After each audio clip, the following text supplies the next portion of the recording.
Welcome to 2023 and to Auto Mundial, the weekly car news and review show. This time we're looking at some of the most exciting cars of the moment, including the all-new £47,000 Honda Civic Type-R. We also have Porsche's new Carrera 4 GTS, plus AMG's first electric SUV.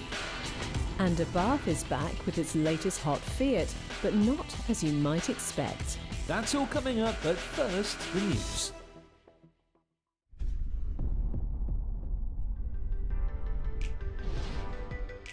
Maserati has revealed details about its new electric Gran Tourer. The second-generation Gran Turismo is due for launch later this year, with Maserati confirming that the EV will be joined by a petrol-powered V6. The electric Folgore model will produce upwards of 745 bhp with a range of 280 miles. It will produce almost 1,000 foot-pounds of torque and accelerate from 0 to 62 miles per hour in under 3 seconds. Details for the ICE car are still scarce, but we can expect it to be both cheaper and lighter than the 2.2-ton Folgore.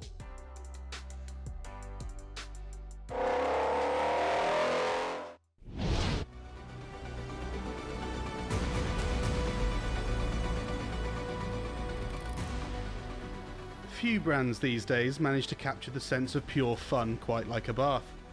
Fiat's in-house tuning division never fails to raise a smile with its loud and retro hot hatches.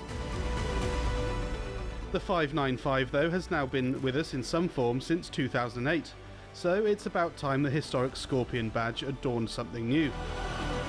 And here it is. It's called the Abarth 500e, the first proper electric hot hatch.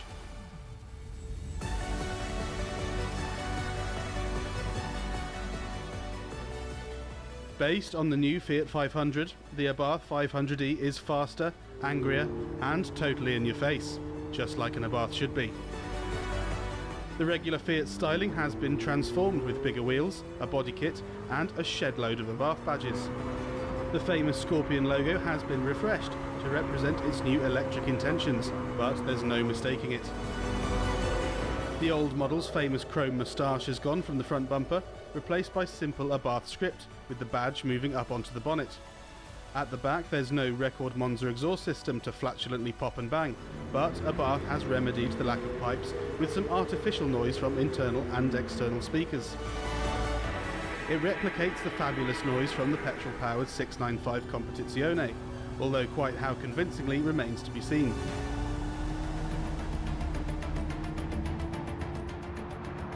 The interior has also had a sporty makeover with a new steering wheel and new sport seats. It's worth remembering though that this is the basic model, and if the petrol one is anything to go by, there will be plenty more versions to come, no doubt, with lashings of carbon fibre and Alcantara. It's also worth pointing out that on paper, the new 500e doesn't seem that quick compared with the latest hot petrol versions. It is quicker than basic 595s though, and again we expect faster versions to follow soon after launch. The front-mounted electric motor sends 152 brake horsepower to the front wheels for a 0 to 62 mph time of 7 seconds. Less powerful and slower than a 695, but Abarth says the new EV is quicker around a track thanks to its instant torque and improved handling that comes with its larger dimensions. The Abarth makes use of the same 42 kWh battery as the Fiat version, but the range has dropped from 199 miles to just 155 due to the increased performance. It does have the same 85 kilowatt DC charging rate though, so it can be topped up quickly, going from nearly empty to 80% charged in 30 minutes. On paper then, the new Abarth is less powerful, slower, and less noisy than the existing petrol one, not to mention a lot more expensive. It goes on sale this summer with prices expected to start at around £35,000. It still has some way to go then to win over petrol heads, but it's at least the start of the electric hot hatch revolution. Or is it? After all, Mini already has its own EV, and while it isn't quite as quick as the Abarth, It's no slouch getting from 0 to 62 in a respectable 7.3 seconds thanks to its 181 brake horsepower electric motor driving the front wheels. The chassis is an evolution of the one found in the Cooper S hot hatch, so Mini's familiar go-kart handling is here in abundance, helped further by the Mini Electric's low centre of gravity from low-mounted batteries. Like the Abarth, its modern take on a retro design works well. We especially like the alloy wheels designed to look like British plug sockets. But while both of these cars appear similar on paper, it's the Abarth we're most drawn to. Its cheeky character and small size are what hot hatches are all about, and we can't wait to see even hotter versions in the near future.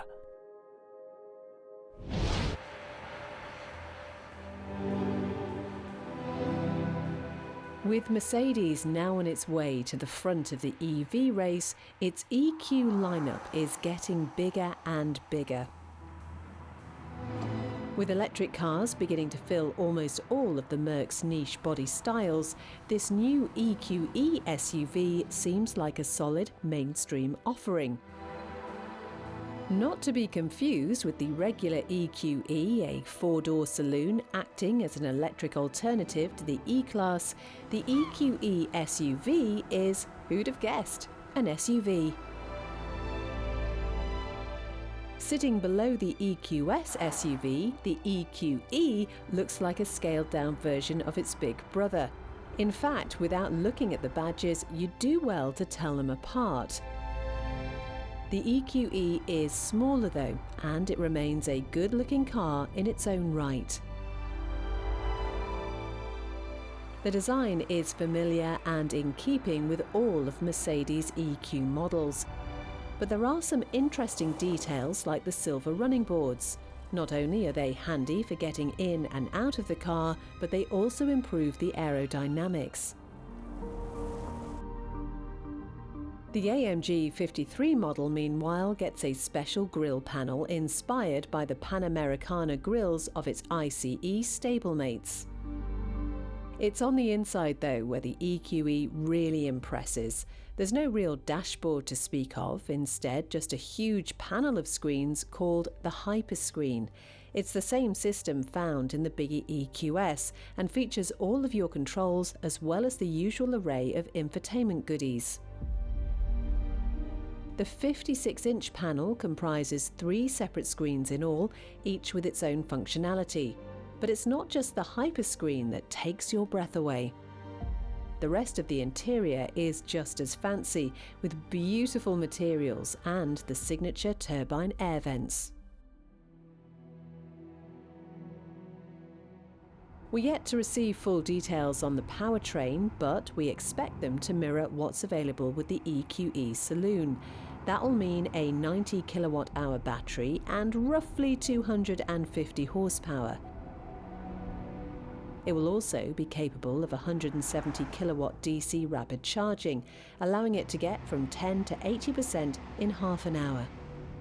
The range is 342 miles, although the AMG will be about 260. And on that note, AMG has released some performance figures for its first ever electric SUV. As standard, the EQE 53 will come with 617 brake horsepower, but spec the optional Dynamic Plus pack and the figure creeps up to 678. 0 to 62 will take just 3.5 seconds onto a top speed of 149. As well as the extra oomph, the AMG 53 also gets improved brakes, adjustable damping, and a host of styling tweaks both inside and out. The seats, steering wheel and pedals are all AMG specific, and even the graphics on the infotainment have been adjusted.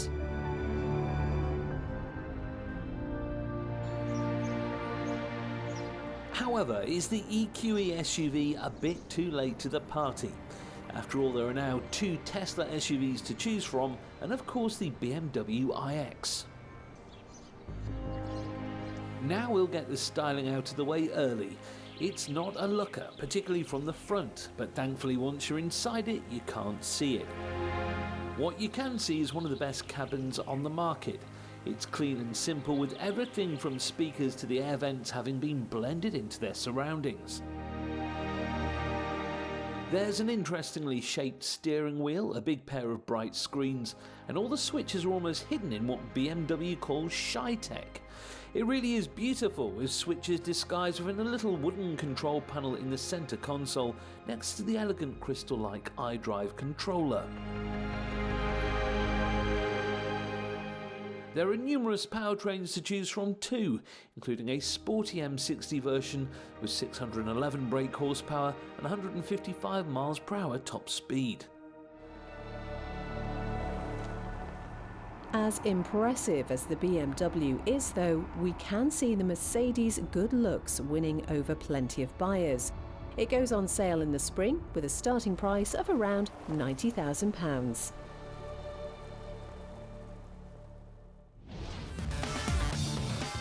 After the break, Porsche's latest 911 GTS and the new Civic Type-R.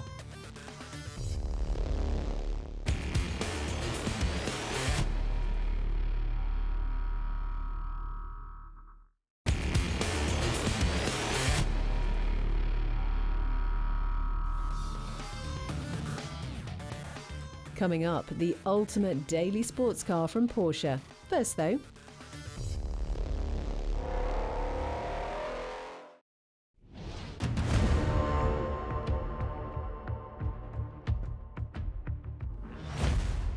the Honda Civic Type-R. A hot hatch hero with an iconic lineage boasting some of the greatest front-wheel drive performance cars in history. For years it's been Japan's answer to the Golf GTI, but now its reputation as a blue-collar everyman sports car could be in danger. You see, Honda has just announced the pricing for the all-new Type-R, and it's quite a lot more than we were expecting.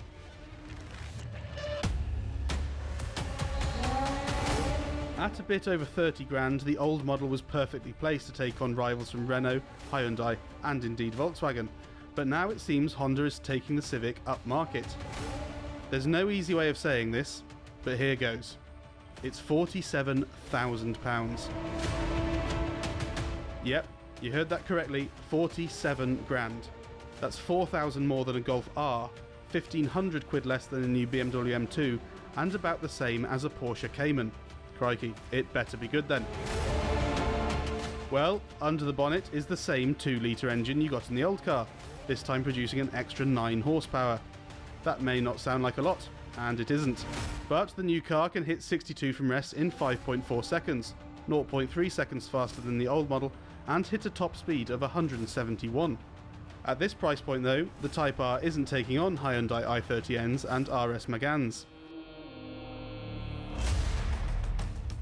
Instead, it's in the firing line of the big all-wheel drive German hyperhatches.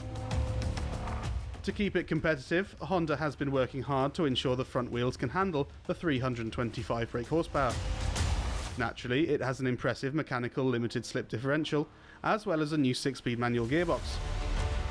The tyres are wider too, 265 section Pilot Sport 4S's, and there's plenty of aero trickery designed to keep it planted in the corners.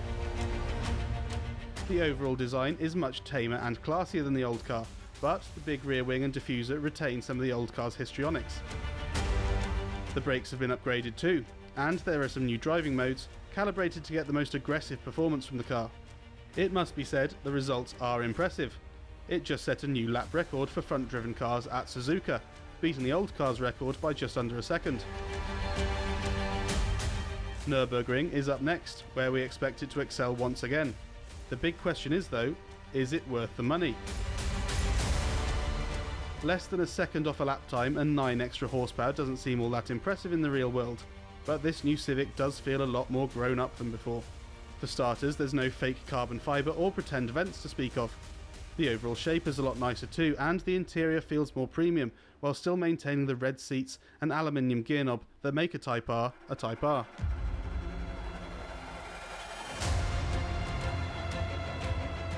but is it a match for the Volkswagen Golf R?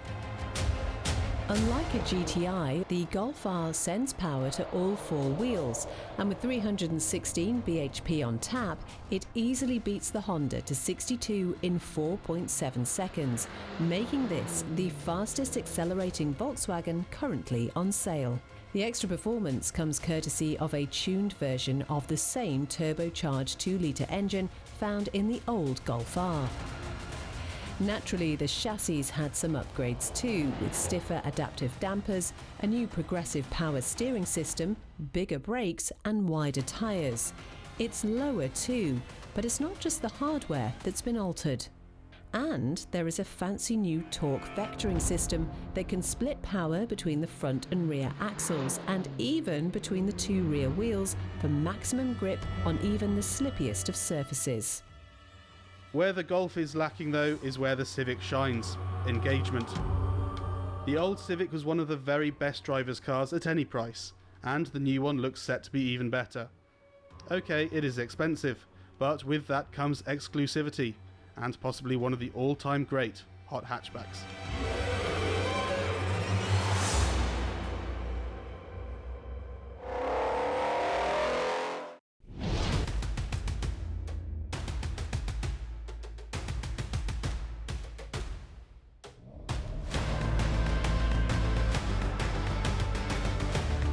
The 992 Generation 911 has been with us for nearly 3 years now, but Porsche is still busy adding to the already extensive lineup. And this is their latest creation, the Carrera 4 GTS. Up until now, most GTS cars have been regular Carrera S models, dressed up with some option packs and special badges. And while that's no bad thing, it seems buyers wanted a little something extra, so this time Porsche has delivered. Based on the all-wheel drive Carrera 4, the new GTS can't be replicated by ticking some boxes on the 4S configurator. This time Porsche has set up the GTS to provide its own distinct driving characteristics. Bridging the gap between Carrera 4 and Turbo, the GTS gets bits from higher up in the 911 food chain. The brakes are from a Turbo, the wheels are from a Turbo S, and various bits of the interior are trimmed in the same race text material found in the GT3.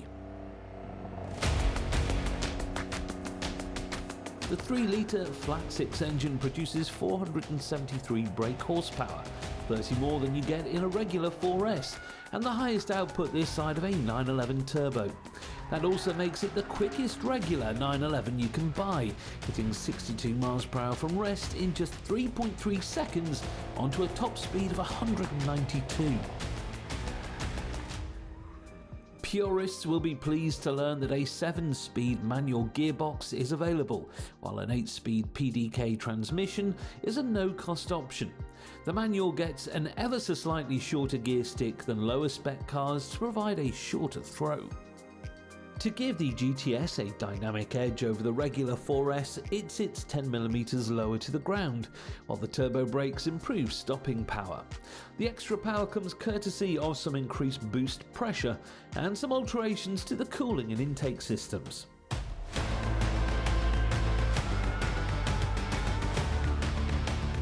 And it seems the tweaks have been effective.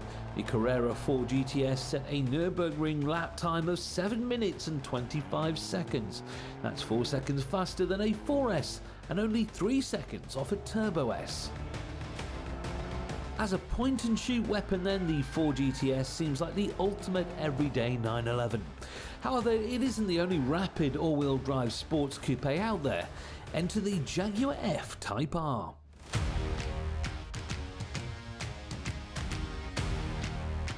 Hardly a spring chicken anymore, the F-Type has been around for ages, but this latest iteration is the most capable yet. With a supercharged 5-litre V8 under that gorgeous long bonnet, it's certainly no slouch. It produces a mighty 567 bhp, enough to power it from 0 to 62 in 3.7 seconds. Now that's not quite as quick as the Porsche, but among the glorious cacophony of V8 noise, you will be smiling even more. Like the 911, the flagship F-Type sends power to all four wheels, although there is no manual gearbox available. It does without active suspension and carbon ceramic brakes, giving it a more old-school nature. It is the perfect car to load up with luggage and blast across a continent with. The interior is beautiful, but it's the exterior that's always been the Jag's biggest selling point. And then there is the price. The F-Type-R starts at £103,000. Of course, it's by no means a cheap car, but it does look like good value next to the 120 grand Porsche. It does feel a little old-fashioned though, and perhaps the last of its breed. The Porsche seems much more up to date, and with all the driver involvement you'd want from a four-wheel drive coupe, it's surely the ultimate daily driver.